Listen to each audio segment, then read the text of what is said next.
Bütün masalların ilk cümlesi bir varmış, bir yokmuşla başlar. Bir varmış, bir yokmuş. Ama bu Akçabük köyünde her zaman var olmuş olan bir meşe ağacı varmış. Yani bir var, bir yok değilmiş. Yani her zaman var olmuş olan bir meşe ağacı varmış. Ama bunun bir tek can sıkıntısı varmış. Niye ben hep aynı yerde duruyorum ve benimle insanlar oynamıyorlar? Hiç olmazsa benim dallarımın işte alçak dallarına işte salıncak kurulsun. Niye bu mutluluğu bana çok görüyorlar diye kendine dert etmiş. Evet Aydın Hocam, masalın devamı. Köyde bir çocuk varmış ve bu çocuk, sadece bu çocuk köyde ki bu ağacın sesini duyuyormuş ve bir gün ağacın altında otururken ağacın sesini duymuş. Niçin benim dalımda kimse oynamıyor diye. Sesi nasıl duymuş? Abdullah Hocam. Ağaç ona demiş ki bizim çocuğumuzun adı neydi? Ha, Neslihan'mış. Neslihan. Çocuğumuzun adı Neslihan'mış. Neslihan ağacın altında uyuklarken acayip bir şey olmuş. Şşş demiş ağaç. Neslihan gel de benim dallarımda sallansana demiş. Bakalım ne olacak? Neslihan zaten ağaçlarla konuşmaya çok alışıkmış. Onların sesini duyduğuna hiç şaşırmamış. Uyanmış, önce kocaman sarılmış ağaca.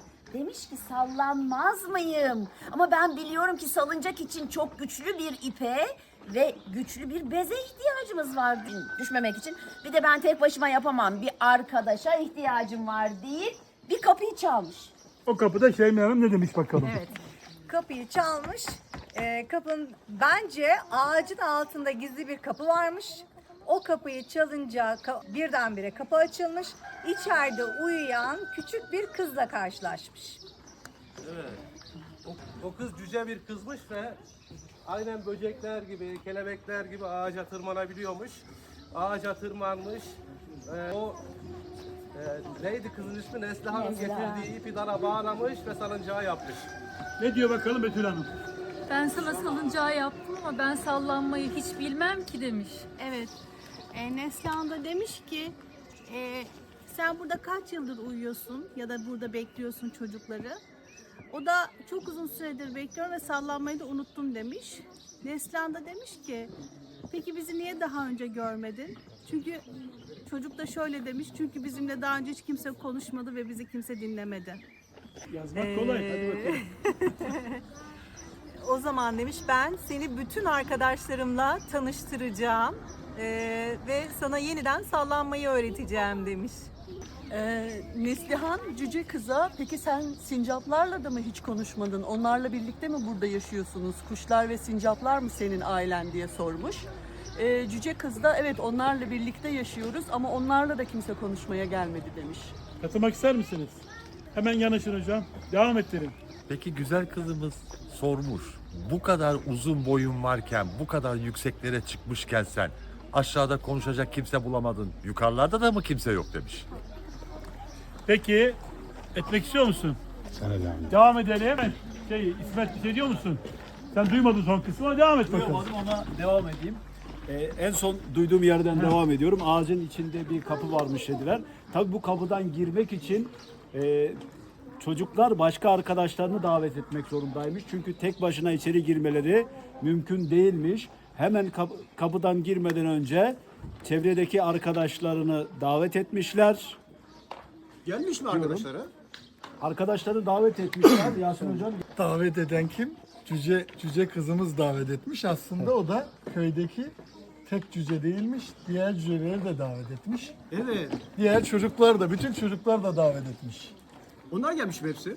Onlar da o sese kulak vermişler. Koşarak meşe ağacının altına doğru hareket etmişler. Yola çıkmışlar. Arkadan katılmak isteyen var mı devamına? Koptunuz. Bak parmak var. Dinledin mi? Hadi söyle bakalım. Meşe ağacının altına geçmişler ve sallanmaya başlamışlar. Geçmişler ve sallanmaya başlamışlar. Hikaye hızlandı. Demişler ki o zaman ya iyisi mi 2 saat şunu çağıracağız bunu çağıracağız ne gerek var? Önce salıncağı kuralım.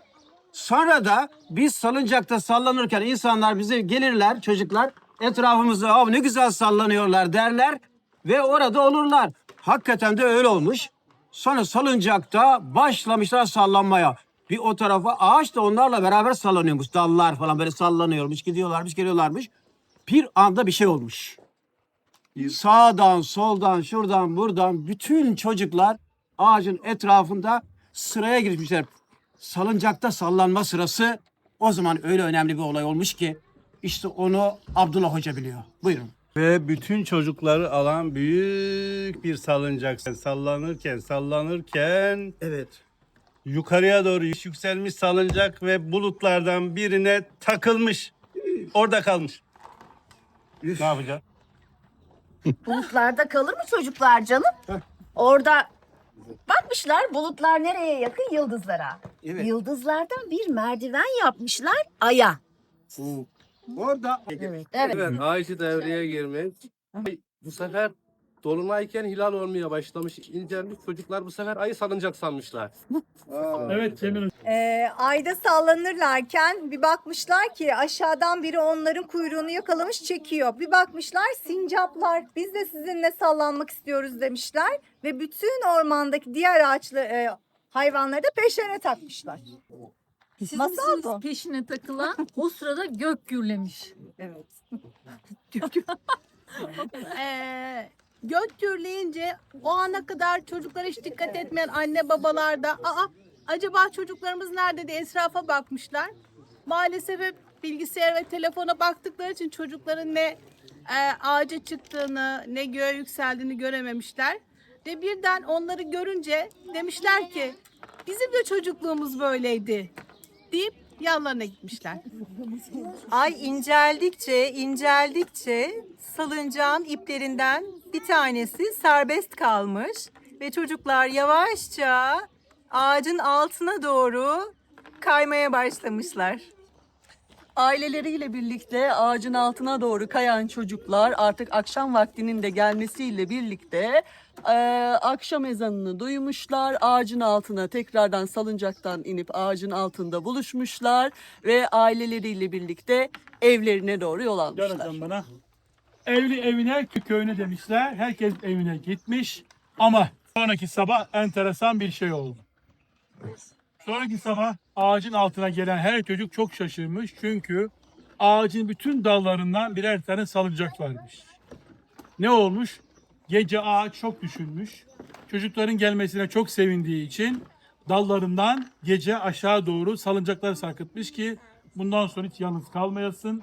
Kalmamak için hep çocuklar bana gelse, hep çocuklar burada oyun oynasınlar, hep benimle sohbet etsinler diye ağaç o gece bütün dallarından aşağıya doğru salıncaklar sarkıtmış. Hikayemizde, masalımızda burada. Ama Hüseyin Hoca demiş ki bir dakika bu iş böyle bitmez. bitmemiş. Çünkü bütün dallarda salıncaklar olduğu zaman ağacın dalları yıpranma tehlikesi geçirmiş. Çünkü tartamaz. Ve ip demiş ki, ipler bir araya gelmişler. Demişler ki ya bu işe son verelim. Ne yapalım? Buraya uzak yerlerden şairler ve yazarlar çağıralım. Onlar sözleriyle bizi salıncak sallar gibi sallasınlar bir o tarafa bir bu tarafa diye. İşte burada toplanan yazarlar bir masaldan geldiler ve o masalı burada seslendirmeye çalışıyorlar. Bilmem anlatabildik mi? Söyle hadi. Sen önemli bir şey söylüyorsun. Söyle. Sonra bir gece güzelce aileleriyle güzel bir uykuyla gece yaşamışlar. Alkışlayalım. Bitti mi? Masal bitti. Evet. Masalı bitirdik. Çağlar abi bu masalı kaydetti.